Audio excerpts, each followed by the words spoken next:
Hello student, hydrology की आज की क्लास में हम बात करेंगे प्रेसिपिटेशन टॉपिक पर, जिसे हिंदी में वर्षण के नाम से जानते हैं। इस लेक्चर में हम जानेंगे कि प्रेसिपिटेशन क्या होता है और उसके डिफरेंट टाइप की फॉर्म्स क्या होती है। प्रेसिपिटेशन की जितनी भी डिफरेंट टाइप की फॉर्म्स हैं, उससे जुड़े हुए सारे वो इंपॉर्टेंट पॉइंट्स जो हमारे कंपटीशन के लिए इंपॉर्टेंट हो सकते हैं, उसके बारे में इस लेक्चर में डिस्कस किया जाएगा। अगर बात करें इस लेक्चर के इंपॉर्टेंस की, तो ये लेक्चर कंपटीशन के स्टूडेंट्स के लिए, साथ में डिप्लोमा या बीटेक के जो रेगुलर स्टूडेंट्स होते हैं, उन सभी के लिए ये लेक्चर इक्वली इफेक्टिव होगा। तो चलिए करते हैं आज क्लास स्टार्ट। हम बात करेंगे प्रेसिपिटेशन सबसे पहले क्या होता है। हम जानते हैं कि आसमान से धरती पर जो पानी आता है वो अलग अलग टाइप की फॉर्म्स में आता है। तो पृथ्वी पर जो पानी हमारा रेन की फॉर्म में आ सकता है, हेल की फॉर्म जिसे आप हिंदी में ओलावृष्टि के नाम से जानते हैं, तो रेन की फॉर्म में जिसे आप कहते हैं वर्षा, तो वर्षा की फॉर्म में हो सकता है, ओलावृष्टि की फॉर्म में हो सकता है, या फिर बर्फबारी जिसे आप कहते हैं स्नोफॉल। तो आप देख रहे हैं कि पानी हमारा जो पृथ्वी पर पानी का फॉल हो रहा है वो अलग अलग टाइप की फॉर्म्स में हो रहा है। तो इसी को हम क्या कहते हैं, प्रेसिपिटेशन कहते हैं। आप इसको यहाँ पर समझ सकते हैं, क्या लिखा हुआ देखें कि पृथ्वी पर पानी का फॉल वेरियस फॉर्म में होता है, जैसे कि रेन, हेल या ड्रिजल आदि, और भी हो सकती हैं। तो इन्हीं सब फॉर्म्स को ही हम क्या कहते हैं, प्रेसिपिटेशन कहते हैं। तो कुल मिलाकर बात ये हुई कि आसमान पर धरती से जो पानी आ रहा है वो अलग टाइप की फॉर्म में आ रहा है, उसी को हम क्या कहते हैं, प्रेसिपिटेशन कहते हैं।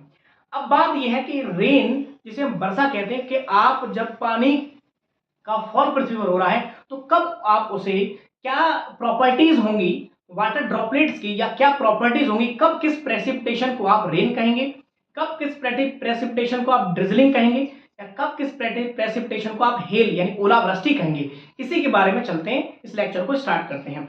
तो जानते हैं सबसे पहले कि ड्रिजल, आप प्रेसिपिटेशन को कब ड्रिजल कहेंगे, या रेन कहेंगे, या ग्लेज कहेंगे, या फिर आपका स्लीट कहेंगे, या स्नोफॉल कहेंगे, या फिर हेल कहेंगे। तो ड्रिजल सबसे पहला टॉपिक हमारा आता है कि डिफरेंट टाइप की जो फॉर्म्स है प्रेसिपिटेशन की, उसमें सबसे पहला टॉपिक है ड्रिजल। ड्रिजल क्या होता है? अगर वाटर ड्रॉपलेट जो आपकी जो पानी पृथ्वी पर फॉल हो रहा है, उसमें जो पानी की बूंद का जो साइज है अगर 0.5 mm से कम है, इट मींस वाटर ड्रॉपलेट का साइज अगर 0.5 से कम है, तो ऐसा प्रेसिपिटेशन हमारा कहलाता है ड्रिजल। क्या कहलाता है? ड्रिजल। तो देखेंगे जरा यहाँ पर काफी सारे इंपॉर्टेंट पॉइंट्स पर यहाँ पर चर्चा करेंगे कि अगर वाटर ड्रॉपलेट साइज अगर हमारा है लेस देन 0.5 mm, तो उसे कहा जाता है ड्रिजल प्रेसिपिटेशन। अगर इसकी इंटेंसिटी की बात करें तो आप कहेंगे सर इंटेंसिटी क्या चीज है? इंटेंसिटी का मतलब होता है, आप यहां पर देख रहे हैं, इंटेंसिटी को कहते हैं डेप्थ ऑफ रेनफॉल तथा पीरियड ऑफ रेनफॉल का जो रेशियो होता है उसे हम कहते हैं इंटेंसिटी ऑफ रेनफॉल या इंटेंसिटी ऑफ प्रेसिपिटेशन। तो इसको आप ऐसे समझ सकते हैं कि किसी भी दिए गए पीरियड ऑफ टाइम में, किसी भी दिए गए समय में कितना बारिश हुआ है, उसी का अनुपात जो होता है वो क्या कहलाता है हमारा? तो रेनफॉल तथा पीरियड ऑफ टाइम का जो अनुपात है उसी को हम क्या कहते हैं, और रेनफॉल को हमेशा किसमें मेजर करते हैं? डेप्थ में। तो डेप्थ ऑफ रेनफॉल और टाइम को अनुपात ही क्या कहलाता है? हमारा इंटेंसिटी। तो ड्रिजलिंग की जो इंटेंसिटी होगी यानी कितने पर आवर से अगर हमारी वैल्यू रहेगी तो उसे हम ड्रिजल कहेंगे। तो ड्रिजल की जो इंटेंसिटी रहती है बच्चों, वो रहती है हमारी 1 पर आवर से कम। कितनी रहती है? 1 पर आवर से कम हमारी जो इसकी इंटेंसिटी होती है। ड्रिजल की फॉल स्पीड यानी जो ड्रॉपलेट्स आ रही हैं धरती पर, वो किस स्पीड से आती हैं? तो इसकी स्पीड हमारी होती है 1 मीटर पर सेकेंड की स्पीड से ही आती है। ठीक है, तो हमने यहाँ पर तीन बातों के बारे में डिस्कस किया कि यदि वाटर ड्रॉपलेट का साइज 0.5 mm से कम है तो ड्रिजल कहा जाएगा। इसकी इंटेंसिटी हमारी 1 पर आवर से कम होती है, इसका मतलब काफी कम होती है। और इसकी जो वाटर जो ड्रिजल की फॉल स्पीड है, देखिए इंटेंसिटी और फॉल स्पीड, जो हमारे देखिए फॉल स्पीड क्या है? हमारे 1 मीटर पर सेकंड की गति से हमारी पानी की बूंदें गिर रही हैं। और हम यहाँ पर बात करें इंटेंसिटी क्या है कि 1 अगर 1 घंटे अगर बारिश होगी तो जमीन पर आने वाला जो रेनफॉल, जो प्रेसिपिटेशन की जो डेप्थ होगी वो कितनी होगी? हमारे 1 mm से भी कम हो सकती है। इसका मतलब ये हुआ कि ड्रिजलिंग एक ऐसा प्रेसिपिटेशन है अगर लंबे समय तक अगर लगातार भी हो रहा है तो उसका जो धरती पर जो पानी का अमाउंट होगा वो काफी कम कलेक्ट होगा। और यही बात यहाँ पर लिखी हुई है कि ड्रिजल का फॉल अगर कंटिन्यूअसली होता है लेकिन वाटर का जो टोटल अमाउंट है जो ग्राउंड पर आया है, यानी अगर लगातार ड्रिजलिंग हो भी रही है तो वाटर का वह अमाउंट जो धरती पर आता है वो काफी कम होता है। तो मैंने यहाँ पर लिख दिया कि ड्रिजल का फॉल कंटिन्यूअसली होता है तो, लेकिन वाटर का टोटल अमाउंट जो ग्राउंड पर आता है वो वह लेस होता है। कैसा होता है? काफी कम होता है। यहाँ पर आगे एक बात और लिखी हुई है कि अब आपको इसको ऐसे समझ सकते हैं कि आपने देखा होगा कि बारिश होने के बाद कई बार आप देखते हैं या फिर शुरुआत में ही आप देखते हैं बहुत हल्की हल्की बूंदें हवा में तैरती हुई नजर आती हैं, बहुत उनके ड्रॉपलेट का साइज बहुत कम होता है और हम देखते हैं हमारे फेस पर बहुत नन्ही नन्ही बूंदें हमें फील करते हैं। कई बार आप देखते हैं कि साइकिल चलाते हुए या कोई भी व्हीकल चलाते हुए आप देखते हैं कि बहुत नन्ही नन्ही बूंदों का हमारा फेस पर आती हैं। तो वो जो रेनफॉल है जिनकी ड्रॉपलेट साइज क्या है 0.5 से कम है, ऐसा प्रेसिपिटेशन हमारा क्या कहलाता है? ये हमारा ड्रिजलिंग कहलाता है। तो अब आप यहाँ पर एक पॉइंट लिखा हुआ है, देखें ड्रिजल की जो ड्रॉप है वो बहुत छोटी होती है और ये एयर में तैरती हुई नजर आती है, यानी फ्लोटिंग टाइप की हमें नजर आती है, तैरती हुई नजर आती है। तो ऐसे प्रेसिपिटेशन की तो जो प्रॉपर्टीज मैंने यहाँ पर बताई हैं, ये सारी प्रॉपर्टीज अगर आपके किसी प्रेसिपिटेशन देखने को मिल रही है तो आप कहेंगे कि ये ड्रिजल है। क्या है? ड्रिजल। अब बात करते हैं कि यदि वाटर ड्रॉपलेट की जो साइज है वो 0.5 mm से ज्यादा हो जाए तो क्या होगा, तो उसे कौन सा प्रेसिपिटेशन कहेंगे। अब नेक्स्ट टॉपिक हमारा है रेन, जिसे आप कहते हैं हिंदी में वर्षा। हम कब कहेंगे कि प्रेसिपिटेशन वर्षा की फॉर्म में हो रहा है, यानी बारिश हो रही है, कब कहेंगे हम? तो यदि, और सबसे पहले हमें जानना चाहिए कि जितने भी टाइप के यहाँ पर हम प्रेसिपिटेशन यहाँ पर आप देख रहे हैं, चाहे ड्रिजल हो, रेन हो या स्लीट हो या हेल हो या आपका ग्लेज हो, इनमें सबसे ज्यादा भारत में अगर कोई प्रेसिपिटेशन होता है तो किस फॉर्म में होता है? रेन की फॉर्म में होता है, बारिश की फॉर्म में होता है। तो यहाँ पर रेन के बारे में अगर जाना, सबसे पहला पॉइंट यहाँ पर लिखा कि भारत में सबसे अधिक जो प्रेसिपिटेशन होता है वो किसकी फॉर्म में होता है? रेन की फॉर्म में होता है। किसकी फॉर्म में होता है? रेन की फॉर्म में आपको देखने के लिए मिलेगा। ठीक है, अब देखिए रेन की क्या प्रॉपर्टीज हो सकती हैं, रेन की क्या कैसे पहचानेंगे। जैसे ड्रिजल के बारे में बात करें, इसी तरह से रेन के बारे में बात करते हैं। तो यदि वाटर ड्रॉपलेट का साइज हमारा 0.5 mm से 6 mm तक है तो ऐसी वाटर ड्रॉपलेट साइज वाला अगर प्रेसिपिटेशन क्या कहलाता है? हमारा रेनफॉल कहलाता है। इसके साथ साथ कुछ और भी बातें हम यहाँ पर करेंगे कि रेनफॉल की इंटेंसिटी के आधार पर अगर बात करें तो रेनफॉल की इंटेंसिटी के आधार पर अलग अलग इंटेंसिटी में डिवाइड कर दिया गया है, जैसे कि लो इंटेंसिटी वाला या मीडियम इंटेंसिटी वाला या फिर हाई इंटेंसिटी वाला प्रेसिपिटेशन। तो पहला जो आप देखेंगे यहाँ पर अकॉर्डिंग टू इंटेंसिटी अगर की जाए बात तो हमारे तीन कैटेगरी में डिवाइड कर दिया गया है, लो, मीडियम एंड हाई।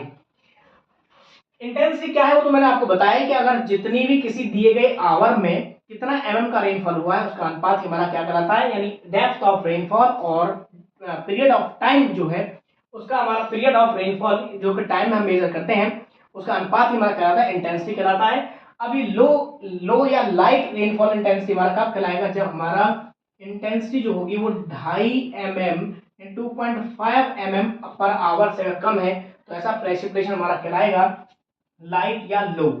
अगर 2.5 mm पर आवर से 7.5 mm पर आवर तक है तो उसे कहेंगे हम मीडियम या मॉडरेट। अगर 7.5 mm पर आवर से अगर ज्यादा प्रेसिपिटेशन इंटेंसिटी है तो उसे कहेंगे हम रेन हाई रेनफॉल या हैवी रेनफॉल इंटेंसिटी वाला हम प्रेसिपिटेशन कहते हैं। अब बात करेंगे कि कई बार आपने देखा होगा कि हमें कहते हैं कि आज रेनी डे है, तो कैसे पहचानेंगे कि आज रेनी डे है? या फिर अगर ये पूछा जाए आपसे कि रेन अगर हो रही है तो वाटर ड्रॉपलेट की फॉल स्पीड क्या रही कि उसको आप रेन कह पाएंगे?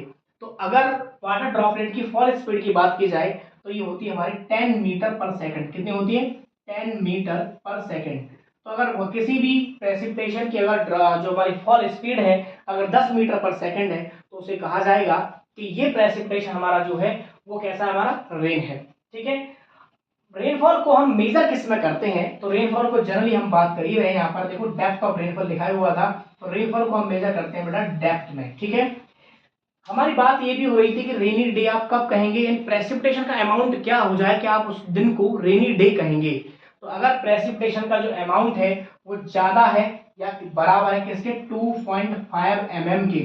2.5 mm के अगर किसी भी स्थान पर रेनफॉल हो रहा है और उस जिस दिन हो रहा है वहां पर अगर जो प्रेसिपिटेशन की जो डेप्थ है या रेनफॉल की जो डेप्थ है वो 2.5 mm के बराबर हो गई है या उससे ज्यादा हो गई है, किसके अनुसार है ये डाटा हमारा? आईएमडी। आईएमडी की फुल फॉर्म क्या है? Indian meteorological department. ठीक है, तो उसके अनुसार अगर ये क्राइटेरिया अगर फॉलो हो जाता है यानी प्रेसिपिटेशन इज इक्वल टू और ग्रेटर देन किससे हमारा हो जाए? 2.5 mm से, तो ऐसे प्रेसिपिटेशन ऐसे दिन को जिस दिन ऐसा हो रहा है तो उसे कहेंगे हम रेनी डे हम कह देते हैं। आगे चलते हैं कि रेनफॉल की जो फॉल स्पीड है मैंने बताई 10 मीटर पर सेकेंड, और साथ में बात करते हैं कि रेनफॉल को जो मेजर किया जाता है पर डे वो 8:30 बजे हम मेजर करते हैं। कितने बजे करते हैं? 8:30 बजे। यहाँ पर हम उन सभी पॉइंट्स की बात करें जो हमारे इंपॉर्टेंट हो सकते हैं, ठीक है। और पिछले 24 घंटे के प्रेसिपिटेशन को इंडिकेट करता है। मॉर्निंग में 8:30 बजे ना हमने मेजर किया है और पिछले 24 घंटे का डाटा हमें यहाँ पर देखने को मिलता है।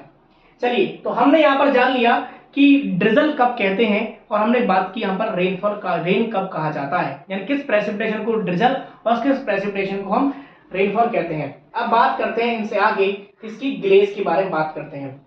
तो ग्लेज एक ऐसा प्रेसिपिटेशन है जिसे हम फ्रीजिंग रेन भी कहते हैं। क्या कहते हैं? Freezing rain. क्या कारण है? फ्रीजिंग रेन मतलब क्या है? जमी हुई वर्षा। तो कारण क्या है? तो पहले यहाँ पर मैं लिख देता हूं कि इसे हम फ्रीजिंग रेन भी कहते हैं। क्या कहते हैं? Freezing rain. अब क्यों कहते हैं उसके बारे में बात करते हैं। तो देखें जरा यहाँ पर, जब हमारा रेन या ड्रिजल, दोनों की हम बात कर चुके हैं, जब रेन हो या ड्रिजल हो, जब वो ग्राउंड पर आता है, ग्राउंड पर आते ही उसका जो टेम्परेचर है 0 डिग्री, उसका जो ग्राउंड पर आते ही क्या है, एक आइस कोटिंग बना ले। तो यहाँ पर देखें, जब मैं थोड़ा सा पॉइंट यहाँ पर लिखता हूं, जब रेन या ड्रिजल, तब आपको अच्छे से क्लियर हुआ, जब रेन और ड्रिजल दोनों की हम यहाँ पर बात कर रहे हैं, जब रेन या ड्रिजल की वाटर ड्रॉपलेट ग्राउंड के कांटेक्ट में आती है जिसका टेम्परेचर 0 डिग्री सेंटीग्रेड या उससे कम होता है। मतलब ये है कि रेन या ड्रिजल जिसका टेम्परेचर 0 डिग्री सेंटीग्रेड है या उससे कम है, अगर वो ग्राउंड के कांटेक्ट में आती है और वाटर ड्रॉपलेट ग्राउंड के कांटेक्ट में आते ही वो क्या हो जाती है, फ्रीज होकर एक आइस कोटिंग बना लेती है। इसी को हम कहते हैं ग्लेज, और इसी को कहा जाता है फ्रीजिंग रेन। क्या कहते हैं? फ्रीजिंग रेन के नाम से जानते हैं।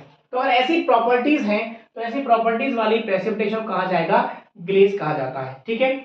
आगे बात करते हैं अब हम हेल के बारे में। इंपॉर्टेंट है ये हमारा ओलावृष्टि।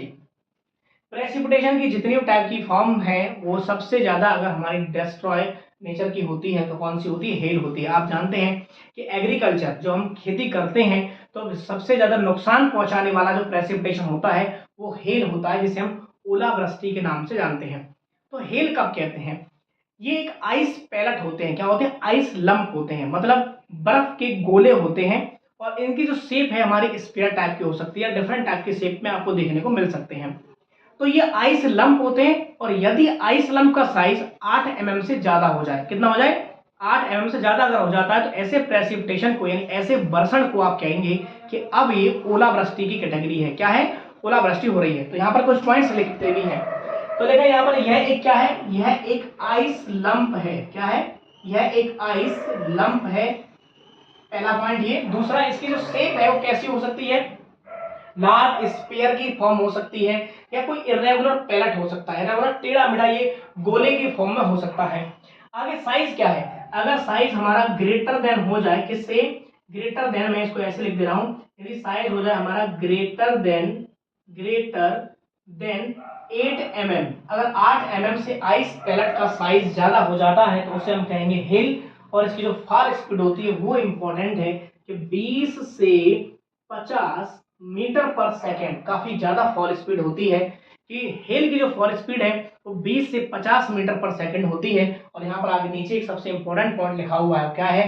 कि हेल डिस्ट्रक्टिव नेचर का होता है, जिससे कृषि का नुकसान काफी होता है। अगर ओलावृष्टि हो रही है, आप जानते हैं कई प्रकार की हमारी फसलें ऐसी होती हैं जो पत्तों की फॉर्म में होती हैं, जिनके बिक्री के लिए पत्ते यूज किए जाते हैं। अगर उस दौरान प्रेसिपिटेशन की फॉर्म में अगर हेलिंग हो जाए, मतलब ओलावृष्टि हो जाती है, तो उस कंडीशन पत्ते में उस जो खेती की हम जो कर रहे हैं उन्हें क्या हो जाए, पत्तों में होल हो जाएंगे और वो खेती हमारी बर्बाद हो सकती है। तो इसी के लिए बोला गया है कि डिस्ट्रक्टिव नेचर का, यानी विध्वंसकारी, बर्बाद कर देने वाला नेचर का जो प्रेसिपिटेशन है वो कौन सा है? हेल है।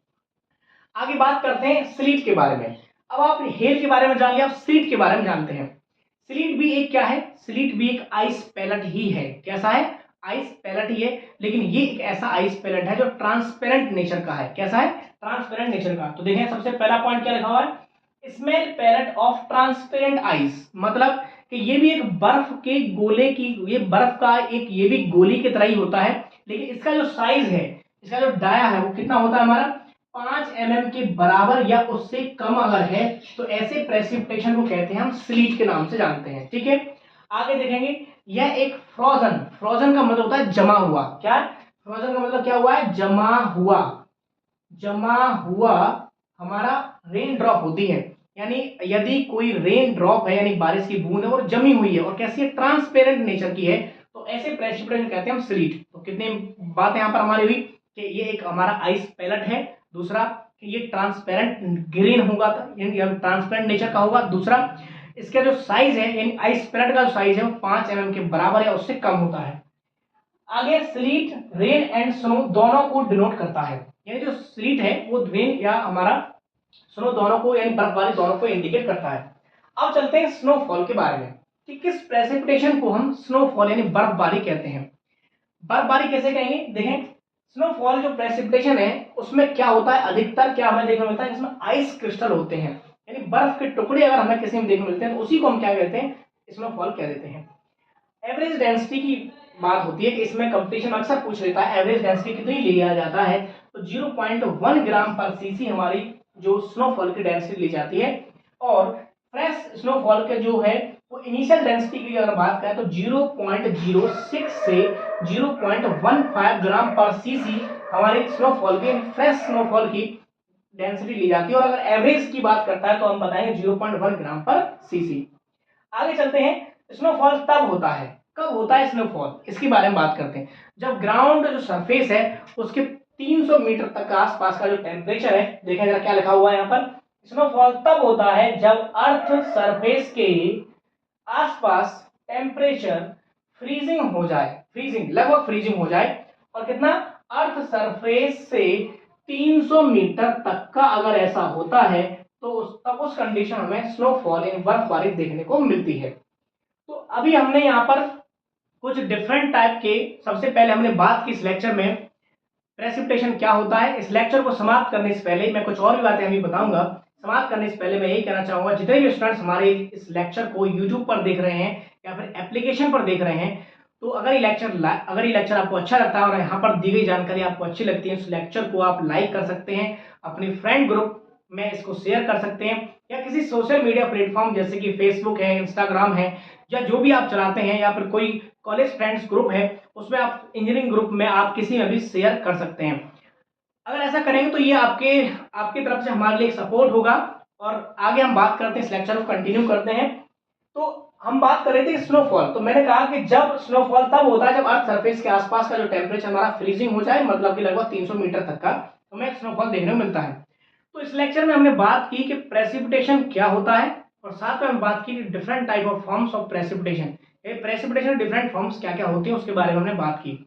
तो उम्मीद है कि इस लेक्चर के में आपने सीखा होगा कि प्रेसिपिटेशन क्या है और उसके डिफरेंट टाइप की फॉर्म्स कौन कौन सी होती हैं, और सभी इंपॉर्टेंट फॉर्म्स जितनी भी हैं उनसे जुड़े हुए सारे वो पॉइंट्स जो हमारे कंपटीशन के लिए इंपॉर्टेंट हो सकते थे, या अगर किसी स्टूडेंट को इसके बारे में थ्योरी लिखनी है तो आपको बेनिफिशियल जरूर रहा होगा। उम्मीद है लेक्चर आपको अच्छा भी लगा होगा और आप इसे शेयर वगैरह भी करेंगे। धन्यवाद, मिलते हैं नेक्स्ट लेक्चर में नेक्स्ट टॉपिक के साथ। Thank you.